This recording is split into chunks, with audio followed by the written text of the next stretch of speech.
Abra sua Bíblia comigo, 1 Reis, capítulo de número 19.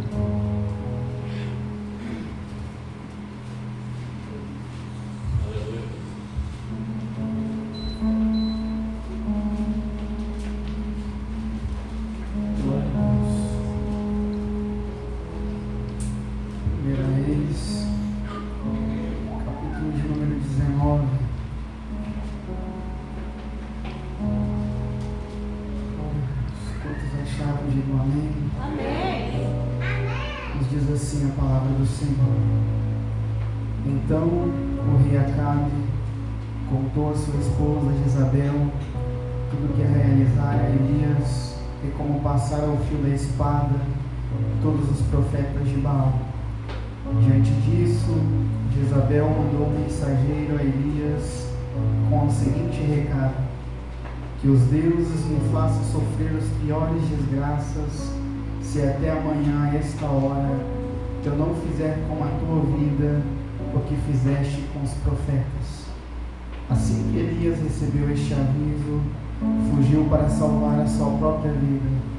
Chegando a Berseba, que pertence a Judá, deixou ali o teu servo. Quando ele o fez pelo deserto, a caminhada de um dia, foi-se assentar debaixo de um pé de giesta, uma espécie de arbusto, e ali orou pedindo para si a morte, dizendo: agora basta, ó Deus, retira a minha vida, pois eu não sou melhor que meus pais. Deitou-se e dormiu ali mesmo, sobre giesta. Mas eis que um anjo tocou e lhe disse: levanta-te, alimenta-te. Abriu os olhos e olhou ao redor, e eis que ali, junto à sua cabeceira, havia um pão quente que fora assado sobre pedras em brasa e uma vasilha com água fresca. Tendo comido e bebido, voltou a se deitar. E o anjo do Senhor veio pela segunda vez, tocou e lhe recomendou: levanta-te, come, porque a viagem será muito longa. Glória a Deus. Tome o seu assento nesta noite. Glória a Deus. Aleluia. Confesso aos irmãos que no decorrer dessa semana, desde segunda-feira, não tem sido fácil. O diabo parece que travou uma batalha espiritual, e desde segunda-feira, quando eu recebi este convite, eu sinto e eu vim orando e clamando ao Senhor, e falando: Deus, me sustenta até a quinta-feira, porque eu não vou voltar atrás com esta palavra. Irmãos, é sério, há uma batalha espiritual. E já os irmãos vão entender o que o Espírito Santo revelará ao meu coração. Glória a Deus. No dia de hoje eu levantei pela madrugada, fortes dores no peito, que eu não conseguia nem se levantar da cama. Eu nunca senti isso. Só que o Espírito Santo já me avisou. É batalha espiritual, o fardo é pesado.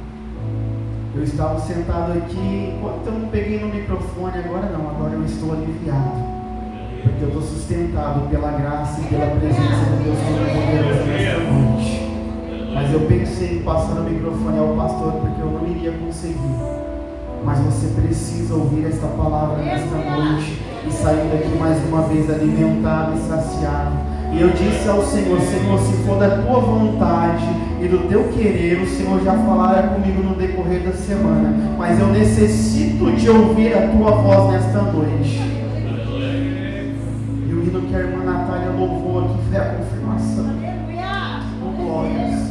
A última oportunidade antes de eu pegar no microfone foi a confirmação daquilo a qual o Senhor colocara sobre o meu coração, porque quando eu recebi o convite, eu estava na janela e eu falei: Deus, eu vou louvar e vou exaltar o teu nome. Eu vou louvar o Teu nome nesta tarde, meu Pai. E enquanto eu começava a louvar, este hino veio o primeiro hino no celular.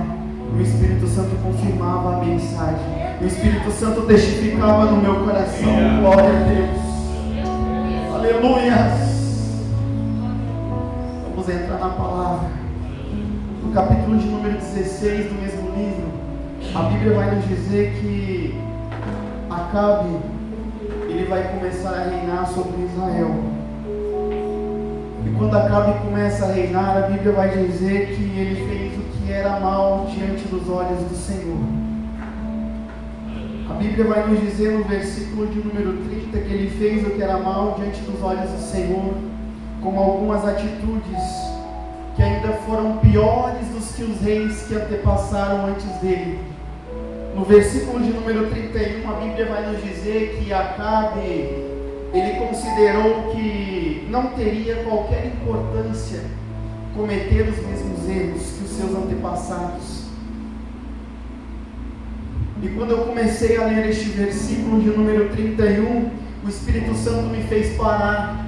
E enquanto o irmão dele testificava daquilo a qual o Senhor falara com ele, falava: o Senhor me deu esta palavra. O Espírito Santo falava ao meu coração: Acabe fez o que era errante aos olhos do Senhor. E como não se bastasse, no versículo de número 31, a Bíblia vai dizer que ele pensava que não teria qualquer importância continuar no erro.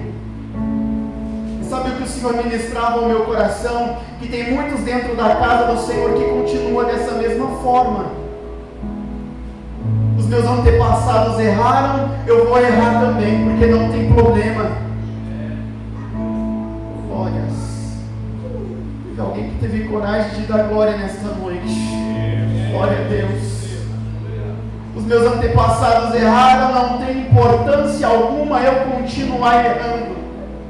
Aí o Espírito Santo testificava ao meu coração: diga para mim, igreja, que mais um pouquinho de tempo a trombeta vai soar. E se você continuar andando pelo mesmo caminho, você vai ficar. Aleluia. Glória a Deus. Aleluia. Não tem importância alguma, Acabe estava pensando, eu continuar nas mesmas práticas que eles vieram fazendo. Não há importância alguma eu continuar no erro. Tem importância sim, meu irmão. Te conserta nesta noite diante do Deus Todo-Poderoso, porque já foi dito nesta noite que Ele contempla, Ele sonda, Ele sabe. Você pode esconder do teu pastor, como foi dito nesta noite, mas aquele que tem olhos como de fogo, você não esconde nada. Aleluia. Eu não quero me deter muito dentro desta palavra. A Bíblia vai dizer que Acabe, como se não bastasse continuar errando, como se não bastasse continuar fazendo as mesmas práticas que os antepassados, ele toma Jezabel como sua esposa. E todos conhecem a história. Quando ele toma Jezabel como sua esposa, a Bíblia vai nos dizer que ele passou a devotar, passou a cultuar a Baal, trouxe o culto de Baal. E os irmãos conhecem a história. Todos acreditavam que Baal era o Deus que mandava a chuva, era o Deus que fazia produzir a semente. Quando faziam, eu estava lendo só um pouquinho porque eu não me detive muito nesse contexto, mas quando eles iam fazer o culto a Baal, eles pegavam crianças recém-nascidas e matavam para oferecer. Olha o que trouxeram para dentro de Israel. Mas no capítulo de número 17, a partir do versículo 1, Deus levanta um homem, um profeta, cheio de graça e ousadia diante da presença do Senhor. A Bíblia não vai nos dar muito relato de quem era este homem, de quem era este profeta. A Bíblia não vai nos dar relato de quem eram os seus familiares, mas a Bíblia vai nos dizer que Elias, o tisbita, habitava em Gileade. E ele chega até a presença de Acabe e ele vai dizer: tão certo como vive o Senhor Deus em Israel, cuja presença estou. Glórias. Tão certo vive o Deus de Israel, cuja presença estou. Ele tinha levado o culto de Baal para dentro de Israel, mas o profeta chega diante dele e fala: tão certo vive o Deus de Israel, cuja presença eu estou. O profeta ousado, cheio da presença do Senhor Deus Todo-Poderoso, vai chegar para o rei e vai dizer: glórias, em nome do Deus eterno, a quem eu sirvo, eu juro que não haverá chuva e nem haverá orvalho sobre a terra, exceto, quando eu li isso aqui, mediante a minha palavra. Geralmente, pastor, quando o profeta chegava diante de um rei ou diante de uma pessoa, ele dizia assim: assim diz o Senhor dos Exércitos. Mas ele tinha tanta intimidade com o Senhor e ele sabia, ele estava convicto daquilo que ele estava falando. Ele disse: mediante a minha palavra não vai chover. Um homem tão ousado, um homem com tanta intimidade diante de Deus, mediante a minha palavra, até que eu fale, não vai chover sobre a terra. E é tão lindo isso que quando ele termina de falar, o Senhor vai dizer a ele: Elias, retira-te daqui. E Elias partiu e foi para o riacho. E ali ele vai ser sustentado pelo Senhor.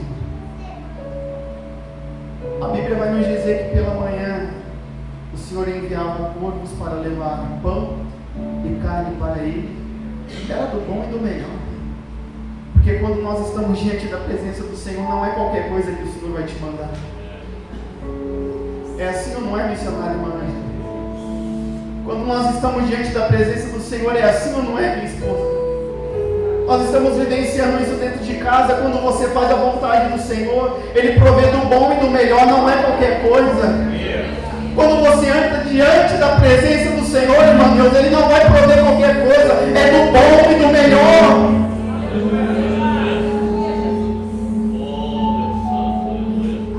É por isso, pastor, que a igreja é tudo meio gordinho.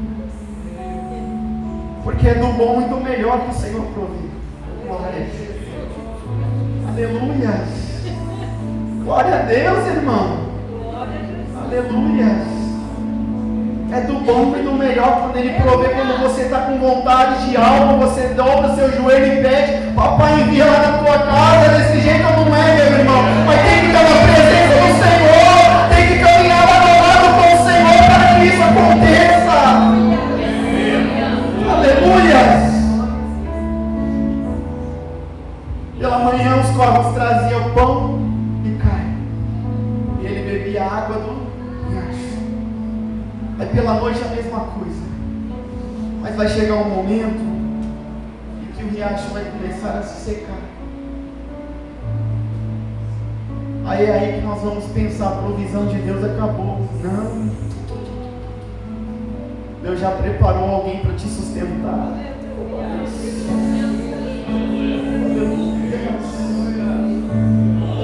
Eu sinto uma graça de ministrar essa mensagem nesta noite. Deixa eu começar a profetizar nesta noite. Quando você está pensando que a provisão de papai está acabando, Ele já providenciou alguém para te sustentar. Ele já providenciou alguém para enviar o maná para você lá na tua casa. Ele já providenciou alguém para ir lá na porta da tua casa e bater e falar: olha, eu não sei porque eu estou aqui, mas foi o Senhor que me mandou. Glória. Deus já havia preparado uma viúva para sustentar aquele homem. Os irmãos conhecem a história. Quando ele chega até a cidade, a Bíblia vai nos dizer que estava uma viúva catando gravetos. E Elias vai olhar para ela e vai dizer: por favor, traga-me um pouco de água. Ele profetizou que não iria chover. O povo está vivendo uma escassez de água. Mas o profeta disse: eu estou com sede. Eu quero água, irmão.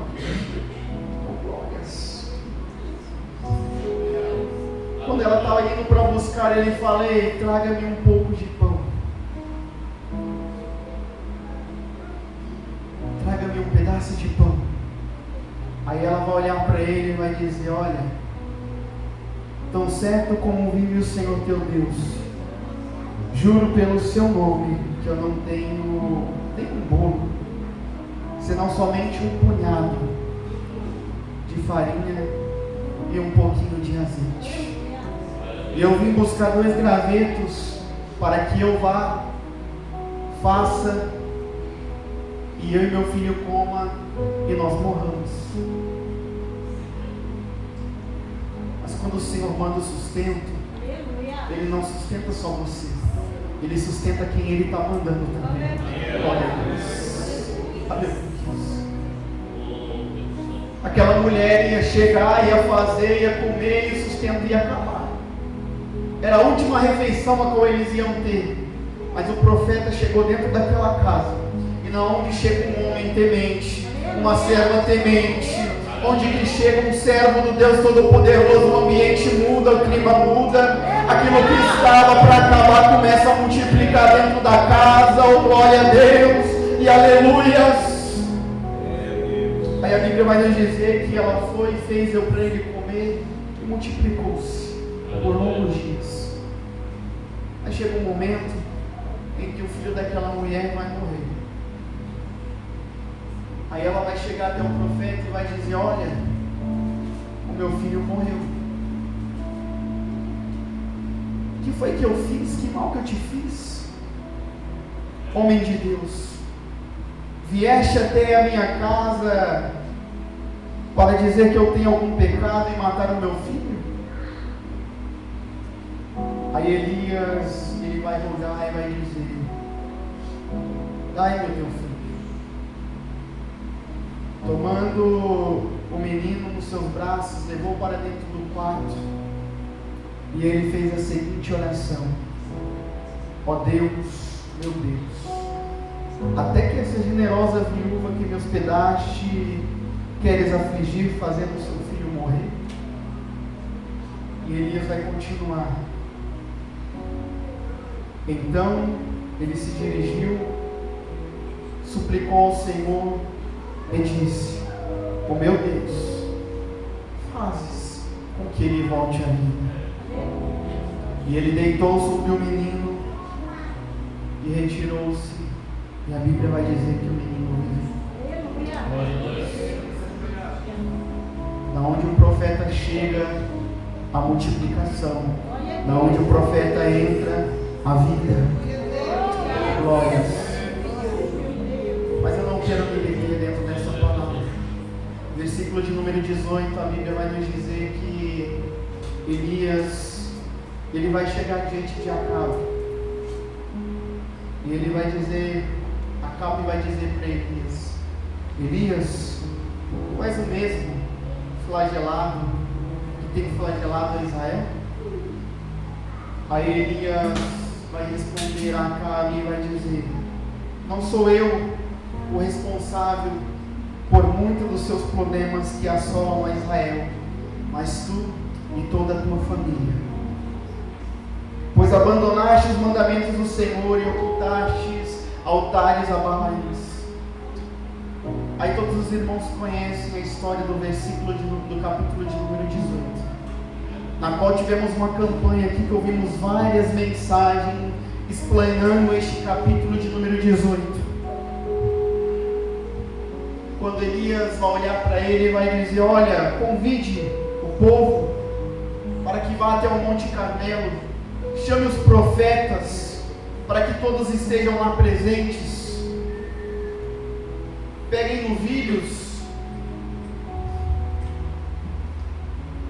coloquem sobre o altar. Os irmãos conhecem a história. E o Deus a qual responder com fogo, esse será o Deus verdadeiro. E foi bom, foi parecer bom aos olhos de todo Israel. E o povo